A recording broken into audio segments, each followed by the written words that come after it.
Hi friends, మా నాన్న అయితే టీ పెట్టమన్నాడు. నాకు కూడా హెడేక్గా ఉందని చెప్పి టీ పెడుతున్నాను.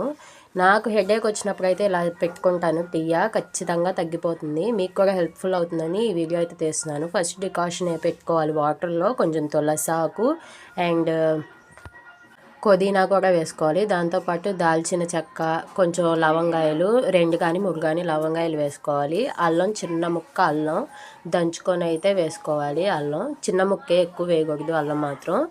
తర్వాత టీ పొడి, యాలకులు కూడా వేసుకోవాలి. నాకైతే టీ పొడిలో యాలకులు ఉన్నాయి కాబట్టి నేను వేయట్లేదు. మీరైతే యాలకులు కూడా వేసుకోండి, సూపర్ ఉంటుంది టేస్ట్ అయితే. డికాషన్ ఇలా మరుగుతున్నప్పుడు పాలు అయితే పోసుకోవాలి. పాలు ఎక్కువ తక్కువ అనేది అది మీ ఇష్టం, క్వాంటిటీని బట్టి. నేనైతే డికాషన్కి సరిపడా పోసుకుంటున్నాను. తర్వాత మీకు ఎంతైతే కావాలో అంత షుగర్ వేసుకోండి. నేనైతే 2 స్పూన్స్ అయితే వేసుకుంటాను, కరెక్ట్గా సరిపోతుంది. ఎక్కువ స్వీట్ ఉన్నా సరే బాగోదు. అయితే బాగా మరిగించేసుకోవాలి వీటిని. అప్పుడొక కలరు ఇప్పుడొక కలరు ఉందనుకోకండి. ఇందాక ఫ్లాష్ ఆన్ చేయడం మర్చిపోయాను. ఎప్పుడైతే ఇలాగ బాగా పొంగొచ్చేయాలన్నమాట టీయా. ఇలా పొంగొస్తూ ఉన్నప్పుడు ఇక అయిపోయినట్టే, ఇలా అయితే మరిగిపోయినట్టే. ఇంకా గ్లాస్లో పోసుకోవడమే.